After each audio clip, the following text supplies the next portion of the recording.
We're calling this meeting to order. Aaron, you want to do the roll call? Sure. Let's see. Larry Hafner. Larry, you still with us? Am I? Yeah. Good. Ken Visker. Here. What's that? Ken Anderson. Here. Franklin Hahn. Here. And Wayne Runnigan. Here. All members are present. Okay. You want to read the public hearing notice?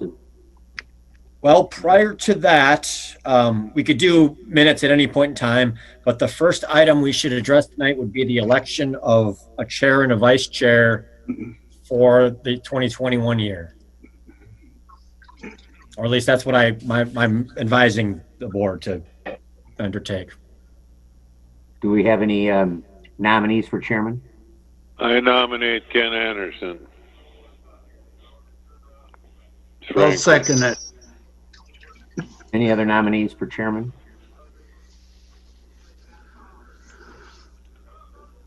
Nominations are closed.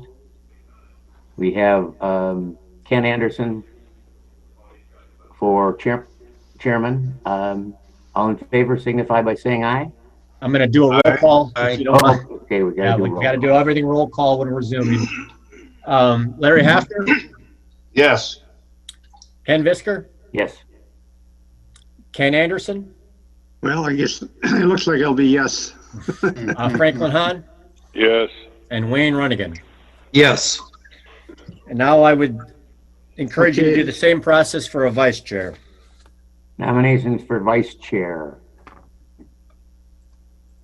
I'll nominate Ken Visitor. He's doing a good job for us. Thanks a lot. I'll second that. Any other nominations?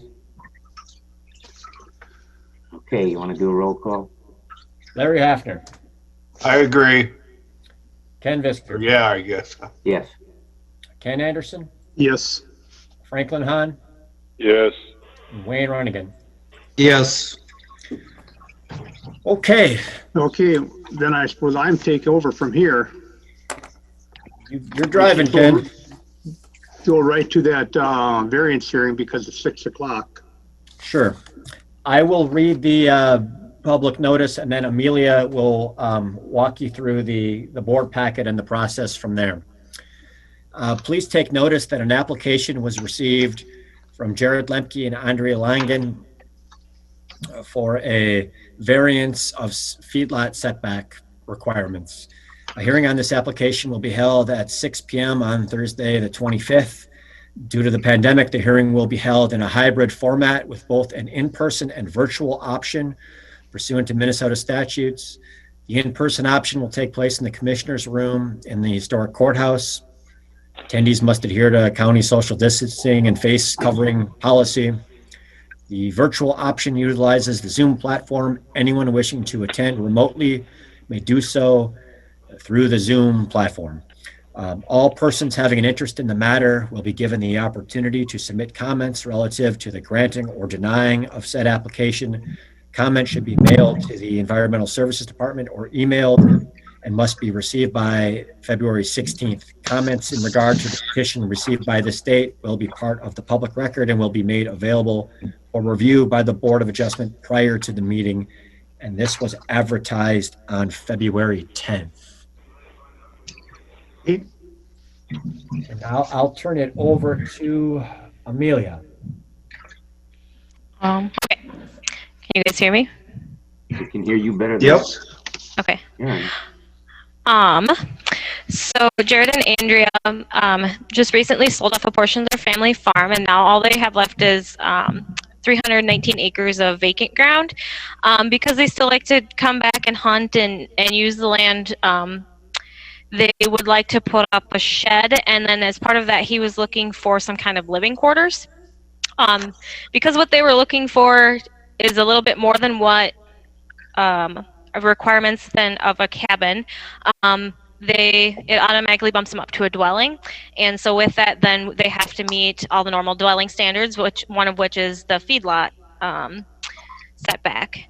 And so that is there's two factors that kind of limit the amount of buildable areas that they have of their 319 acres, and that is the feedlots and then access. So of the two, there are two feedlots that are within a quarter mile.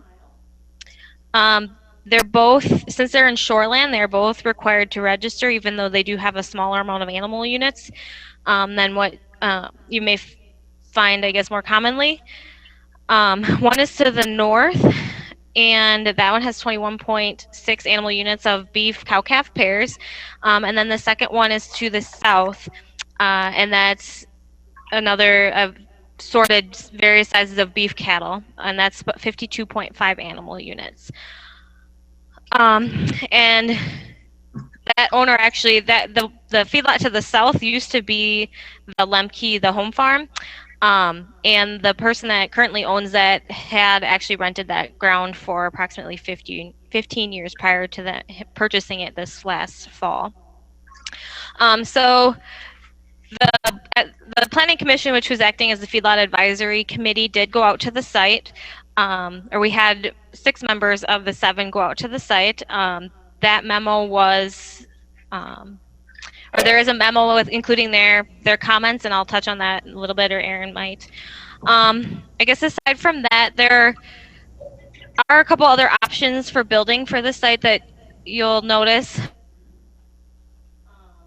are outside of feedlot setbacks, but once we start to get outside of that area, then we get into areas that require a little bit more, a longer stretch of driveway, and then we're also impacting tillable ground.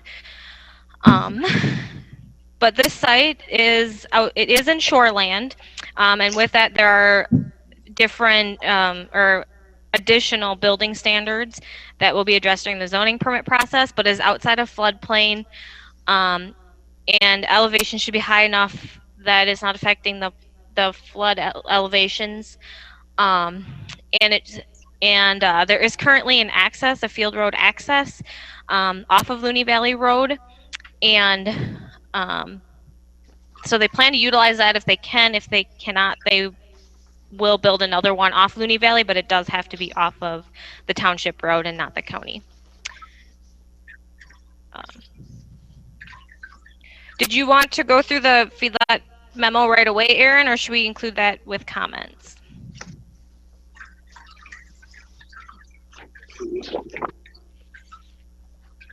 You're on mute, Aaron. Sorry. Board members, would you like the feedlot advisory folks to weigh in? Would you like to hear that separately from the public comment? Why I don't think we hear that'd from be them all right. first? Sure. So Amelia, why don't you cover the And then we can memo? go to the Lemke's, Andrea, those, them after that. That sounds good. Amelia, can you touch on the memo that you compiled based on the feedback from the Feedlot Committee? Yep. So the Feedlot Committee or Advisory Committee was provided with some background information, and then we received 6 responses. 2 were via phone calls with Aaron, and then 4 were written. I'll just read through those quick. In a January 21st email from Ed Hommel, it says, I visited the site this evening. If the applicants are okay with being a little closer than the recommended quarter-mile setback from feedlots, it should not be a problem. Spreading manure on the fields closest to the property line and adjacent fields would seem to be more of a nuisance. The applicants would have to accept the necessities of agriculture as part of the equation. In a January 21st email from Larry Hafner, it says, I checked on this last Monday and all looks in order. I talked to a neighbor and they had no problem with it. January 26th email from Bob Conway. Says I did go to the site. As long as the setback from the road is met and it is not in floodplain, the elevation above the creek looks high enough. January 22nd, phone call from Greg Myrie to Aaron, and Aaron states that he does not see any problems with the site. January 22nd, phone call from Jim Weezer to Aaron. Aaron states he's familiar with the site. He does not have any concerns regarding the feedlot setbacks. He did note the area is likely prime soils. We discussed the soils are not an area where they're seeking a variance. And in February 22nd, visit from Wayne Feldmeyer, he writes, I Wayne Feldmeyer. The reason we keep the feedlots at a distance is more reasons than just the odors. It's dealing with the neighbors, especially if they don't have cattle. Near in this valley in the past, there have been 6 to 7 lawsuits. Some have included feedlot issues. Some include boundaries, but all were from cattle being too close to landowners that don't have cattle. So those were all the comments then from the Feedlot Advisory Committee. Okay. I guess next would be to hear from the applicants. Is that sound right, Aaron? Yes. Yep. If they have any additional comments? Yeah, I'm Jared Lemke. So I think you guys have the same, hopefully, document that I have. So yeah, we're just looking to go through. We did talk to both Greg Bolt, or that's to the north of us, and talk to Tim Carpenter, who had the property sell, who bought the homestead from us. I did make a thing. I don't know if that got included, but I did have them draft up something which they both signed, because they both were fine with us being close by, because we have both good relationships. We have no issues with each other. And I said that's what our plans would be if this would go through the variance. And they said they're both supportive of that, which is the two neighbors that have the feedlots. Beyond that, though, it's a great location for the access for us, for, as Aaron or Amelia kind of read off, for it's taking up less cropland than if we were going to move into one of those proposed, I guess, alternate sites. And it would keep it, since we do come in less frequently, more of a weekend or during a few times during the year, as we go through that, we would want to be able to have a quicker access. So during snow and things like that, it seems like this would be a better location, and there's not a lot of road access frontage on our property. Everything else is off in the hills, or doesn't really have any highway going through it or any side roads like Louis Valley. Beyond that, though, I'm not sure if there's any questions you guys have related. Board members, I'll note that the consent of the neighboring landowners that they submitted as part of their application, that is on page 23 of your packets, if you haven't looked at that. And that is the neighbors. Those are the 2 feedlot owners in question. Is that correct? Correct. Yep.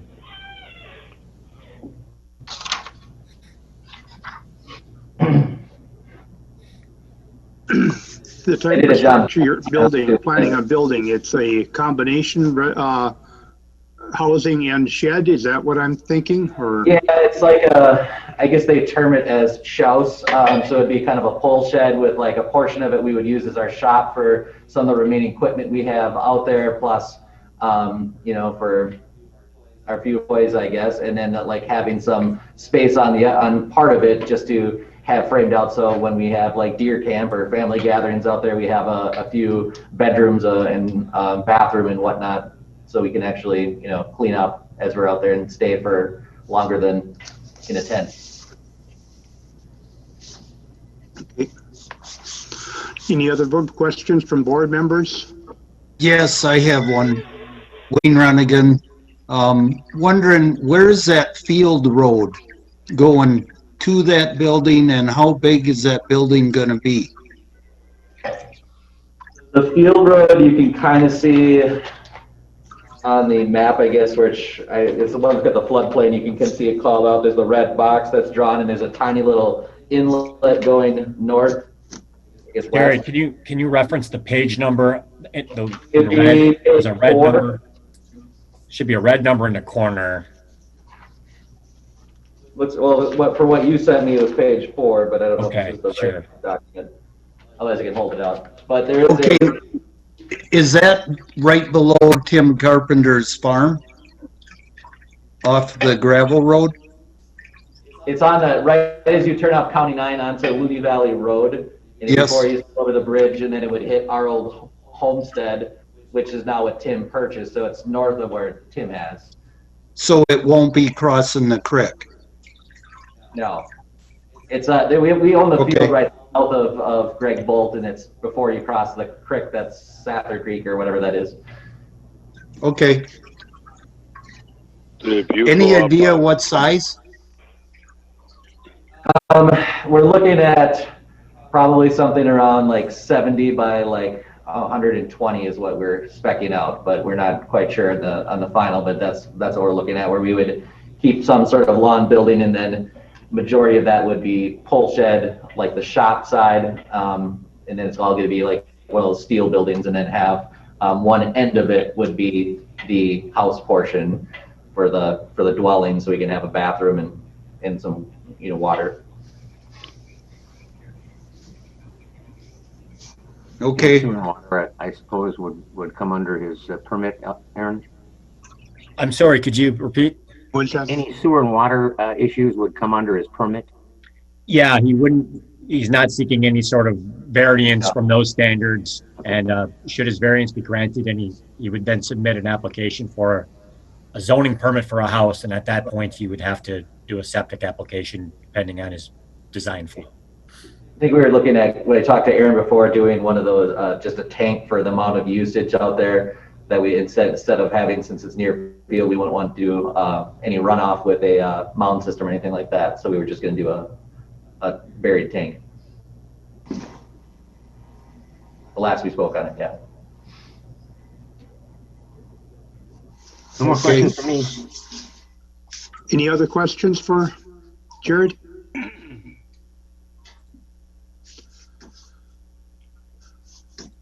Next process going just to the board members then, or do we go to the questions, Aaron? Well, at this point, you would typically open it up for any comments from the For other public. comments, anyone else? And then if we Yes. don't have anyone on, I would read what we received before your packets, or what we've received here in our office.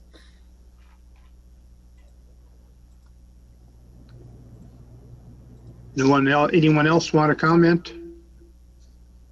The board is going to have their comments later, correct? Correct. We Yeah. go into that and then we comment, then it's the board only. Yeah, at That's this what point, there are, That's the question I asked. If Frank, there are no other comments, then we just go to a closed session or the board only comment period. we Right? did receive some comments ahead of time, so I'll read those into the Okay. record now. And there are folks on the call, but nobody's speaking up when you're asking, so I don't believe there are folks who wish to comment on this. So I'll move into reading the comments we received, the written comments we received ahead of time. And then if I did miss anyone who's on the call who wants to comment, when I'm done, please speak up and state your comments to the board.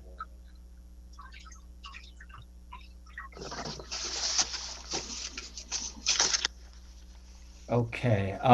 Received a comment from John Beckman from Houston Township. He's the township contact.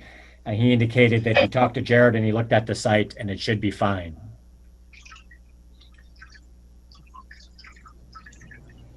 Received comments from DNR saying the proposed house 72 by 100 is located within the shoreland district for Looney Creek and Silver Creek, both designated trout streams, and a DNR public water course with a shoreline classification of tributary. Therefore, the structure setbacks and requirements would apply to this residential home in the ag district. For water bodies with a shoreline classification of tributary, the structure setback is 100 feet and the sewage treatment system setback is 75 feet from the ordinary high water level. While it appears the proposed location of the house will meet the setback requirements and is outside of the floodplain, I'd recommend a more detailed building plan is submitted for the application to verify all the proper setbacks are met and finished floor elevations will be met. In addition, It's really hard to hear you. sorry about that. If I'm reading off page 26 of your packets too, if you wanted to look. In addition, the shoreline performance standards for roads, driveway and parking areas, vegetation and land alterations, and grading and filling from your ordinance would also apply to this application. So, give me a capsule of that. Are they saying yes or no? What are they saying? They are saying that the shoreline overlay ordinance requirements will apply, that they appear like they're being met, but that before we issue a permit for the structure, we should get more details to ensure they're met. And I Do they guess have I would veto concur. authority over this? The shoreland ordinance is a is a state mandated requirement. So it's in our local ordinance, but the state requires us to put it in, and the DNR administers that on the state side. But my question is, if we authorize this, do they have the authority to say no? If we grant this variance, do they have the authority to say no? No, they do not. They like anybody else could challenge something we do. I don't read this as them saying that they are likely to do that. They seem to be saying that it appears it meets the standards, Okay. but encouraging us to make sure that it does. I think from Shoreline, what we discussed, Ken, was that we have to have the building footage to be up to a certain level of grade so that even though it's out of the floodplain, I think it has to go up like another 1.5 feet or something. So if you get that 500-year flood come through, it's a little bit above current state, so the main floor wouldn't flood. We received comments from MnDOT saying the proposal appears to have no significant impact on MnDOT roadways and is acceptable to MnDOT. And we received comment from Houston County Highway saying access for the proposed shelves would need to be off of Looney Valley Road with no access off of County 9. Besides that, there are no other concerns from the Highway Department. And that is the extent of the comments that were received. Okay. Then we should just go to the board comments. We'll do it to ourselves. Franklin, you had a concern? Well, I viewed the site, and I don't have a problem with the variance, but this question, what I'd like to see, if we can do this, and Aaron will be able to answer that, I would like to see a condition put on there that this dwelling could not become a year-round living quarters, for the simple reason is when it's sold down the road, the feedlots were there before this building was, and we have to kind of take care of our feedlots, or we might not have anything in this area to eat someday. I don't know if we have the, and I'm asking Aaron now, do we as a board, if this condition was put in the motion, do we have the authority to implement this, Aaron? We don't have language in our ordinance that restricts how often a dwelling can be used. There are a lot of seasonal dwellings in the county, but anyone, if we permit something as a dwelling at any time, they could use it, in the summer or year round. I think another way to look at that might be that any future purchaser of this dwelling would be on notice, number one, by this variance. If it's approved, it's a recorded document, so it would serve to notify any future purchaser of the property that there have been reduced standards from the feedlots for this house. And then secondly, we have general language in our ag ordinance that serves to put everyone in the county on notice that agriculture activities occur in the ag district, and that one should expect noise, dust, smells, etc., associated with those activities in the ag district. But I don't know that we could say, I guess I don't know the answer to that. We would have to talk to the county attorney if the board wanted to explore that. I'm not comfortable, I'm not confident one way or the other in advising you. Well, if this was made a motion, and there's that little word if again, if there was made a motion to that effect, there would be no way to enforce it or check on it if it was sold 10 years from now or 15 years, correct, Aaron? It would be extremely, when you're talking about regulating based on use, it's pretty correct. That's a very difficult proposition. You commented that there would be something indicating that this has been there's a variance on the, would that be part of the deed for this property? It would not be part of the deed, but it is a recorded document tied to that legal description. So a Somebody future buyer doing it. doing their due diligence should be aware that it exists and it runs with the land because it's Okay. recorded with the county recorder. Okay, all right. This is no different than issuing a variance for a dwelling, right? Right. It is. That's exactly what it is. It's Exactly issuing what this variance. is. Even though there's a pole shed accompanying it, it's still a dwelling. So we need to look at it as if it's a dwelling. Yes, with the exception of that it's within a quarter mile of 2 feedlots.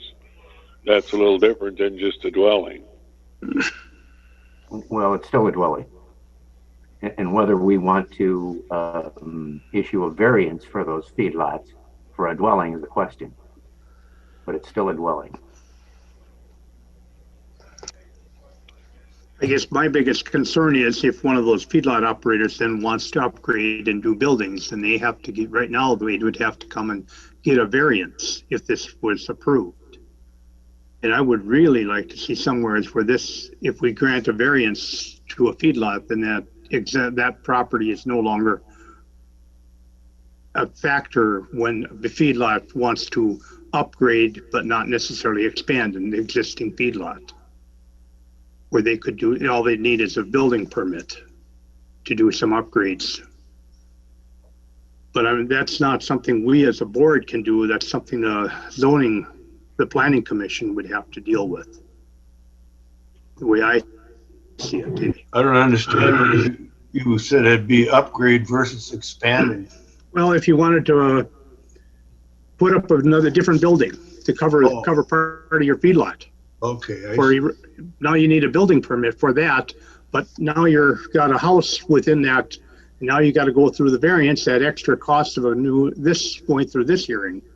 We'd have to do the And variance. if this property were not part of that hearing, would not be considered for that purpose as long as it was a continuous feedlot.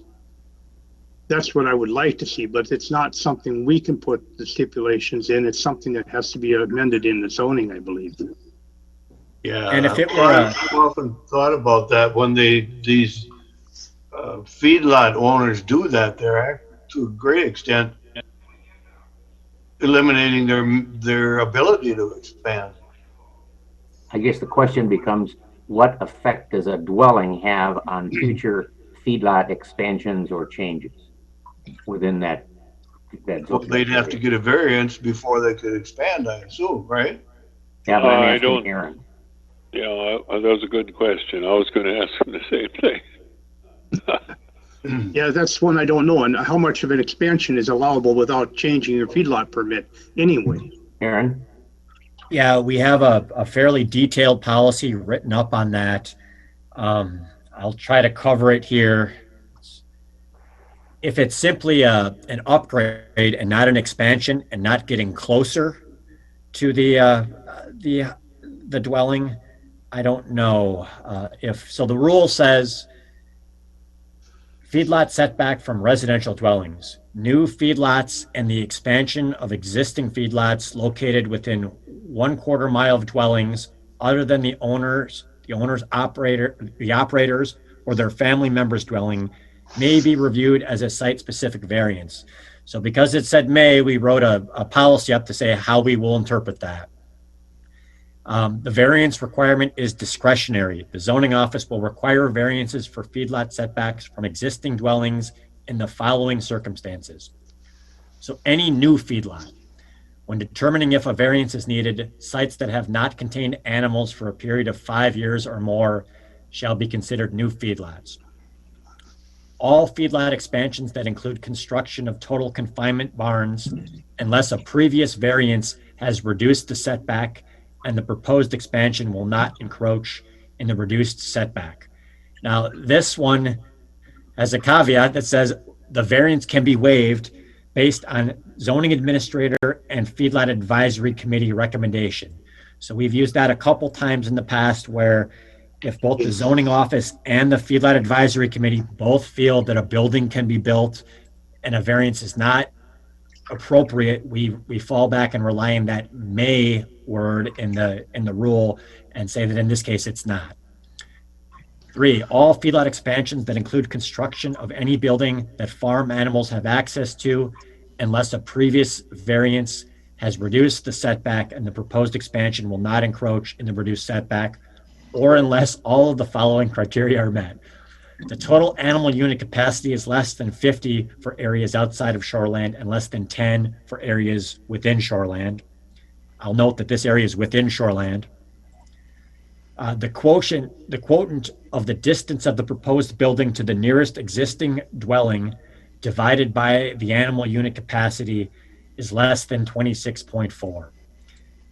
Expansions in excess of 20% of current animal registrations will automatically trigger a variance unless the Feedlot Advisory Committee and the zoning administrator recommend otherwise, and all sites required to seek variances as a condition of a conditional use permit.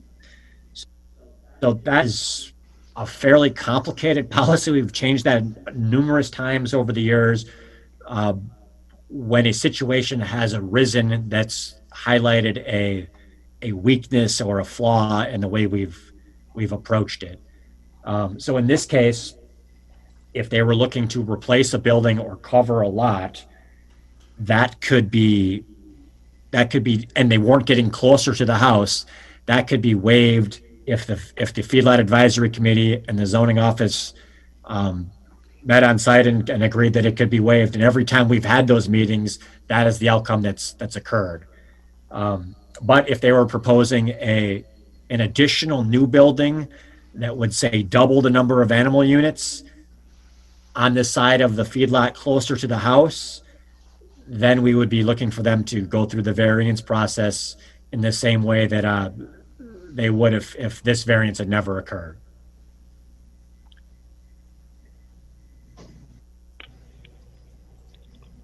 I guess that covers most of what I was concerned about. The only one would be if, the expansion or upgrading of a facility may move it like 15, 20 feet closer to the house. Is that going to be the trigger? Or, there again, you probably have enough discretion with the feedlot committee and the zoning administrator. Yeah, I guess that's why we write this down, is we want to be consistent in the way we do it.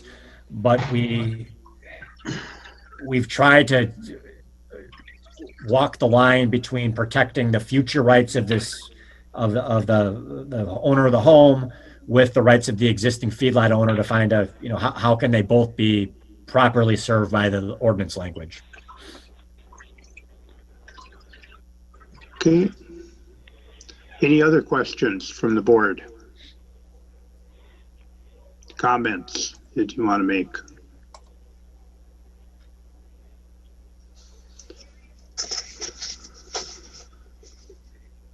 Are we ready to go to our Finding? what do they call that?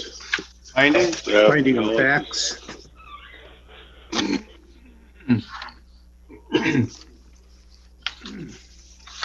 I think, as far as I can see, that's where we are at now. Sure. Amelia, are you walking them through these, or will I? I can. Wonderful. So I'll go through the findings. If you guys could provide a yes or no vote, and then if somebody could provide a comment along the way, that would be appreciated as well. So number 1, the variance request is in harmony with the intent and purpose of official controls. Staff analysis says a dwelling in the egg protection district is a reasonable and common request. The applicants grew up on one of the farms in which they are requesting a variance from and fully understand the sights and sounds of farm life. Should it be approved, the recorded variance should inform any future buyers of the implications of the agricultural protection district as described in Houston County Zoning Ordinance 14.1 Subdivision 3. The comprehensive plan does highlight the preservation of tillable acreage, and while this proposal will be removing some crop ground, the location adjacent to a township road will minimize the length of driveway and overall reduce the amount of crop ground lost. We'll start with Ken Anderson.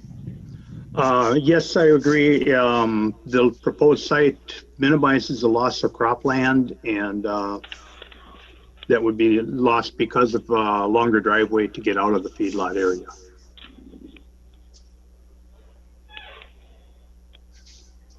Larry, Yes, I agree with staff analysis.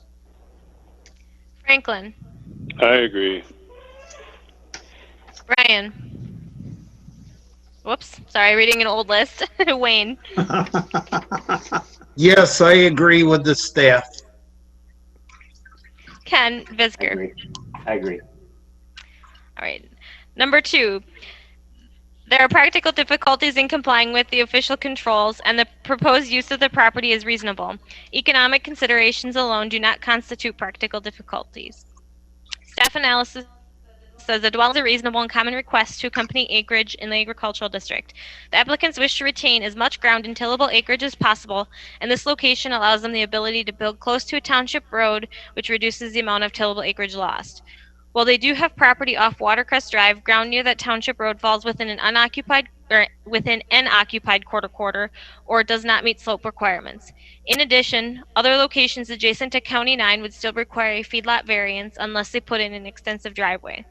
A long driveway would require a greater initial investment and a great deal of maintenance during the year. The board can determine whether the removal of the small amount of acreage justifies the request. And just an example, a one-rod road, 1,000 feet long, would take away approximately 0.4 acres of crop ground.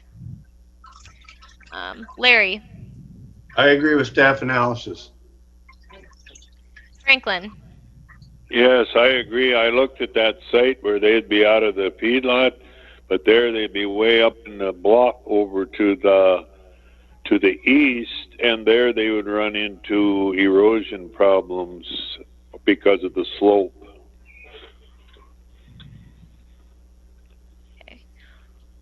Wayne, I also checked that out on about the 17th of February and looked over those places, and that one that we're talking about now is the place to build it. I say yes. I agree with the staff. Ken Visker, I agree with the staff analysis. Ken Anderson. I agree with staff analysis.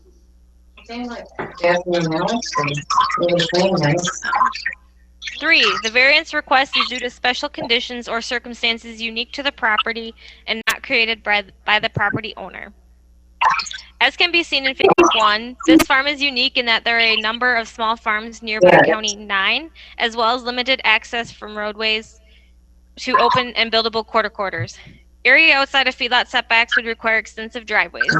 The board may also think it unique that the applicants previously owned one of the feedlots for a number of years. Had they waited to sell until after construction of the new dwelling, then one less variance would have needed to be requested. We'll start with Franklin. I agree. Wayne.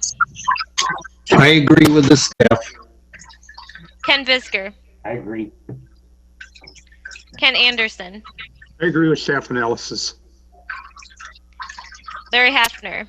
I agree with staff analysis.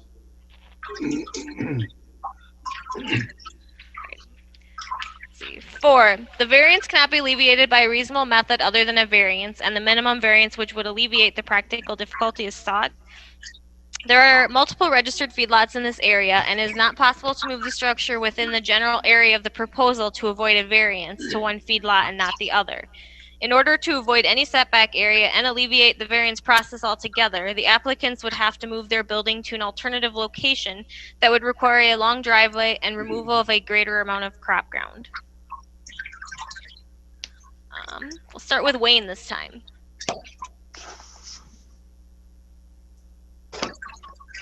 Yes. Ken Visker.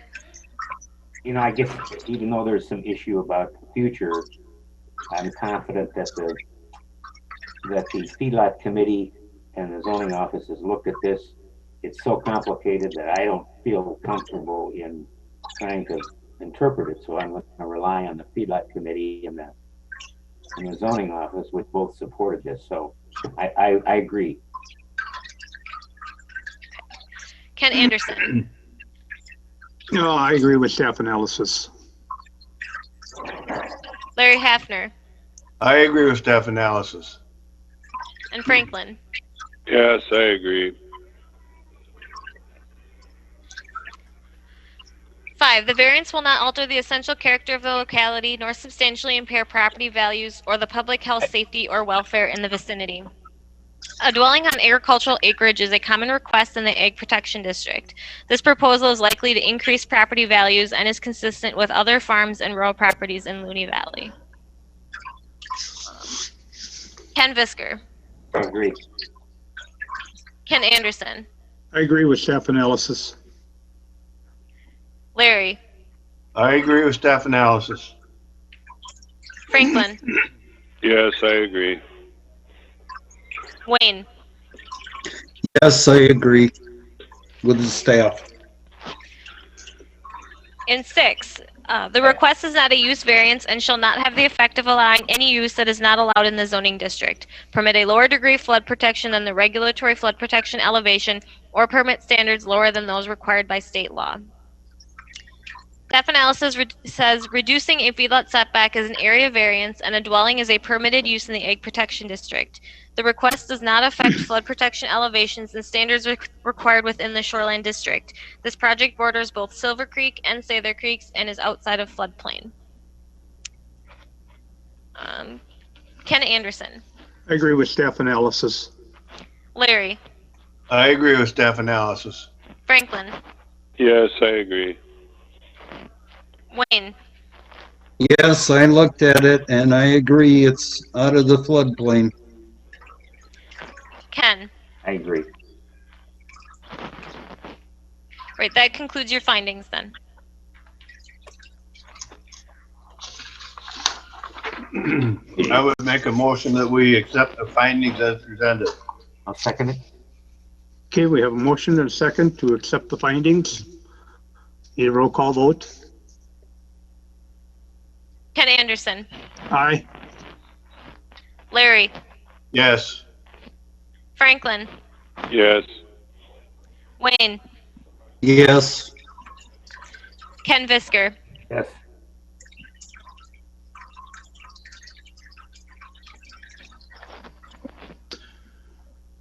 Okay. Okay. Then I guess the next step would be to need a motion to grant a variance if we, is there some recommended language? I'm looking. I'm not fine. Recommended language on page 9 of your packet, proposed motion. Will someone make that motion? I'll make the motion, granted variance of 478 feet to meet the 1,320 foot setback, to the existing registered feedlot at 12006 County 9, and a variance of 473 feet to meet the 1,320 foot setback to existing registered feedlot 1444 Looney Valley Road. Second. Okay, we have a motion and a second. Did you get a second? To, I seconded. I Oh, thought I'm it came sorry. Fisker, I thought I heard. Okay. I'll I can do roll call quick. Ken Anderson, Yes. Aye. I will, yes. Larry, Aye. Franklin, Yes. Wayne, aye. and Ken Visker. Aye. That motion passed. Anything else to do with this one, Aaron? You No, have Jared, we'll follow-up? be in touch with you. Next steps would be a zoning application for the placement of the building. Okay, Sounds good. Some Thanks for your housekeeping quickly. Phone number joining us, ending in 4651. Could you identify yourself, please? There's nothing like Greg when he was young now. I know, that's what everyone tells me. Like, you sound like your dad, you look like your dad. Yeah. Hey, are you married to a lion? No, my sister is. That's how that. I'll ask one more time. Phone number 4651. If you could let me know who you are, I can get your name on your associated with your number. I think I'm unmuted. There you Yeah, go. that's Ed Hommel. Hi, Ed. How we doing? Okay. No, he's Okay, we should move on. We have the other Steve Getzinger, Amber Miller hearing. no, get in your office right here. Yep. And Amber, you're with us and you can hear everything just fine? Yep. Right. Yeah. Ken, I'll read the notice. Thanks, Ray.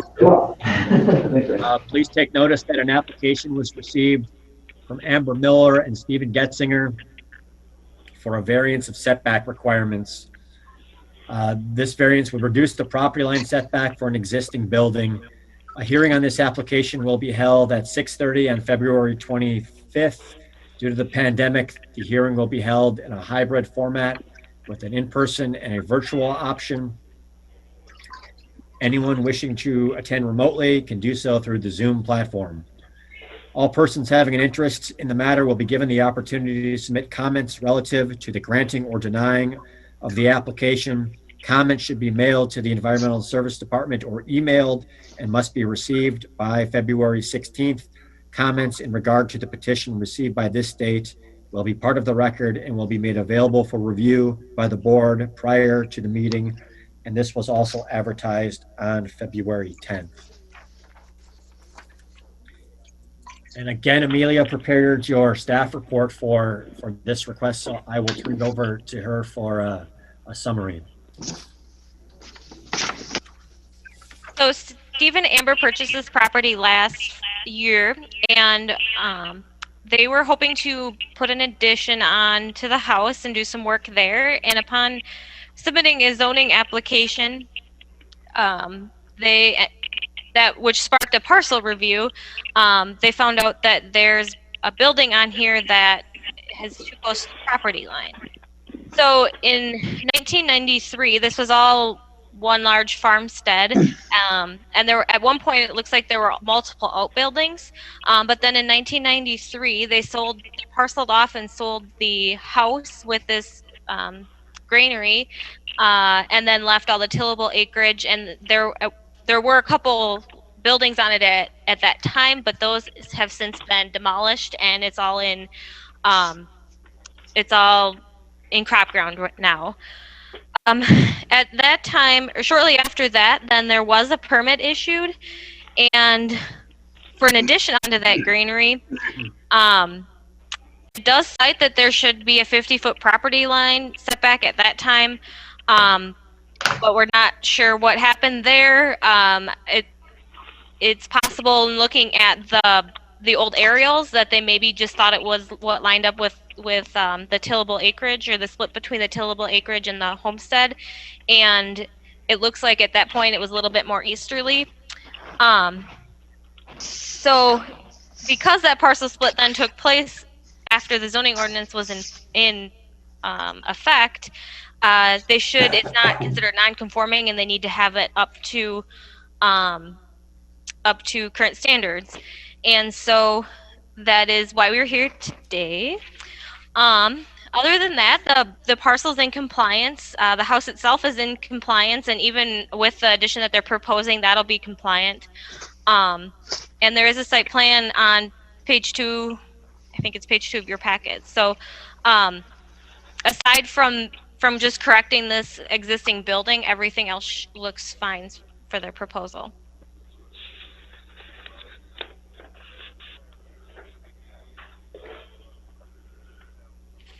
Okay, I guess, next press, do the, Getzinger and Miller want to have anything to say? Do you want to address the board? I'm not really sure what we're supposed to say. I feel like we kind of laid it all out.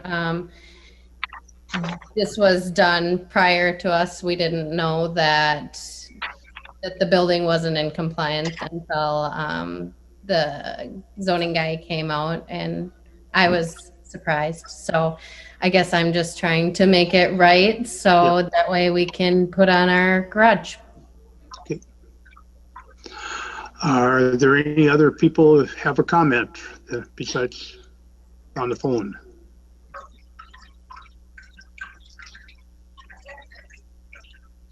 Are there any other comments coming?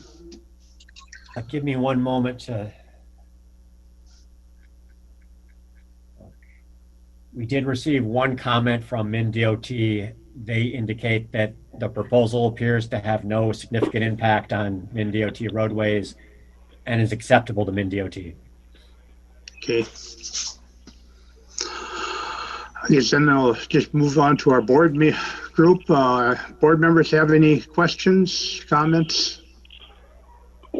Aaron, I know we're not going to, I'm assuming we're not going to deny their variance, but what would happen if the Board of Adjustment would deny the variance? You make them tear the building down? That's a good question.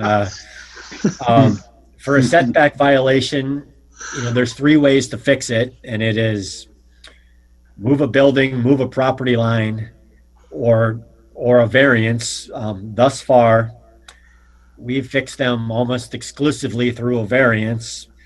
I think the last thing we want to be doing is telling people they need to take down buildings that have good life in them. It's my view that we ought to be preventing these things from occurring, and that the county is the entity that creates parcels.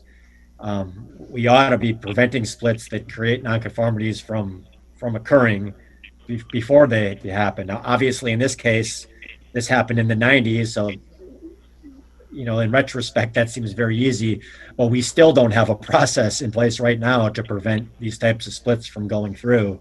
And it leaves us with, Franklin, as you identify, really one viable option, and that's the variance. Yeah, I'm not opposed to it. I just wanted to ask the question. No other questions? Should we move on to the findings?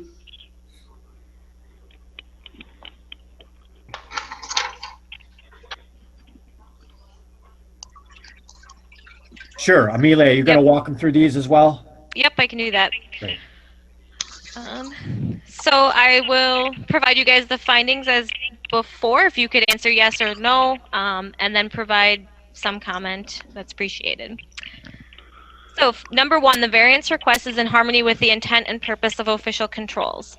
As part of the residential development policies included in the comprehensive plan, the county is to encourage the rehabilitation of existing older homes. The applicants purchased the property in 2020, and a parcel review triggered by a zoning permit application for an addition prompted this corrective action. Correction on the noncompliance on the parcel serves to encourage continued investment in the property. Ken Anderson. I agree. With Larry. staff analysis. I agree with staff analysis, and I think it's good that they're doing this. I realize they probably don't have any choice, but still, I appreciate them coming in and doing it. Franklin. I agree. Wayne. I agree with staff, and it sounds like everybody's getting along, so why would we bother with it? Ken Visker. I agree. 2, there are practical difficulties in complying with the official controls, and the proposed use of the property is reasonable. Economic considerations alone do not constitute practical difficulties. Staff analysis says previous owners established the property lines in 1993 when the homestead was split from the surrounding tillable acreage. The applicants do not wish to remove this outbuilding, so seeking a variance is the only reasonable method to regain compliance. Larry. I agree with staff analysis. Franklin. Yes. Wayne. Yes. Ken Visker. I agree. Ken Anderson. I agree. 3, the variance request is due to special conditions or circumstances unique to the property and not created by the property owner.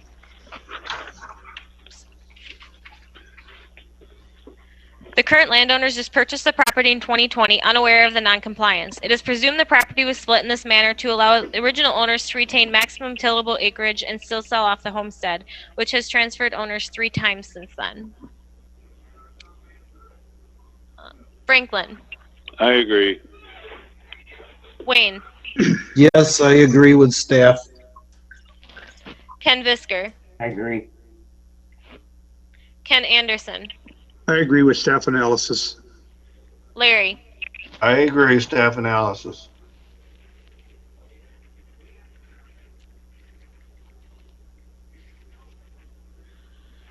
Four, the variance cannot be alleviated by a reasonable method other than a variance, and the minimum variance which would alleviate the practical difficulty is sought.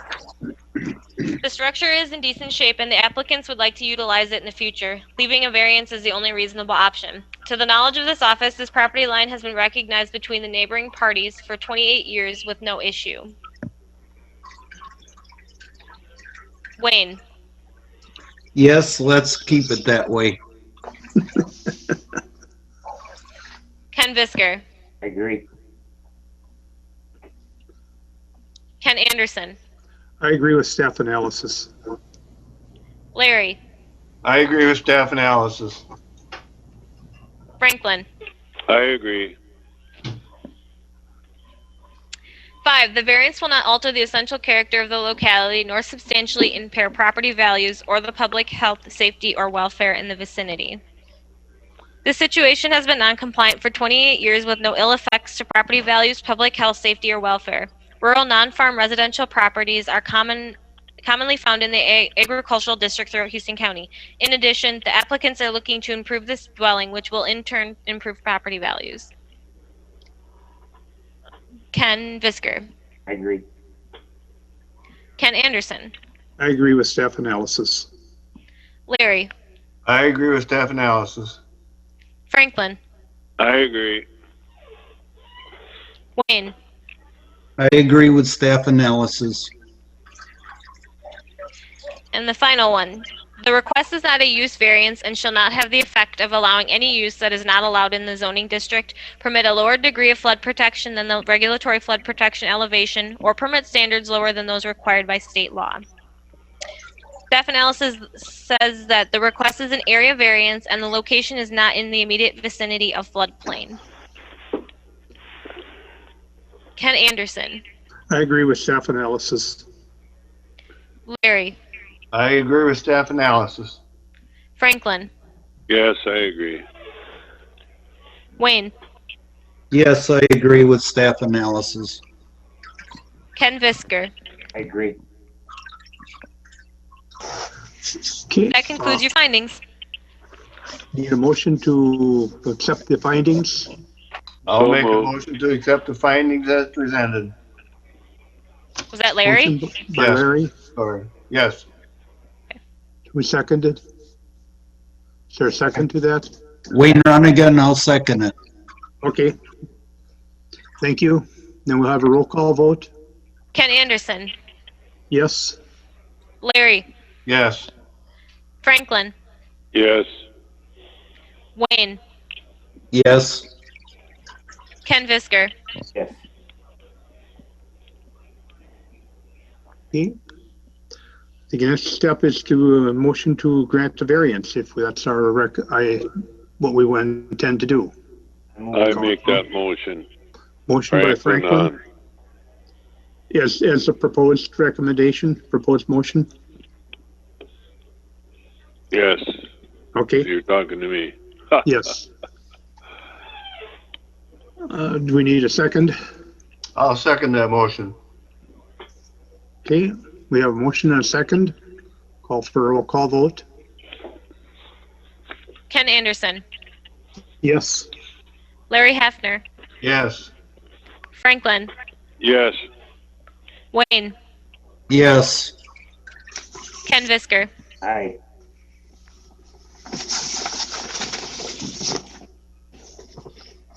Okay. Aaron, anything else on that? No. Amber will be in touch with you next week to discuss next steps. Awesome. Thanks, guys. Thank you. Thank you. Yep, thanks. The only other thing we have as a board is that I see is the approval of minutes for the December 11th meeting. I'll Need a make that a motion? motion Second. to accept them. Okay, second by Kenny Visker. Yes. Is that right? Or Larry made the motion, or did I get the wrong person? No, Franklin. Hearing wrong. All in favor of approving the minutes? Aye. All right, Aye. Can we do that? Close enough. Close enough. You want a roll call? The last thing I'll mention is that at the next meeting, we will bring the tentative schedule for the year for the board. Those of you who've served, you probably know what the tentative schedule is. The next meeting, I'll say now, is scheduled tentatively for March 25th. And at that meeting, I'll ask for you to take an action to approve the tentative meeting for the remainder of the year. We'll provide that in your packets. I guess the only thing do we need a motion to adjourn? I'll make a motion, we adjourn. Second. Okay, I'm sorry. motion made and seconded. I guess all in favor say aye. Aye. hey. Raise your hand.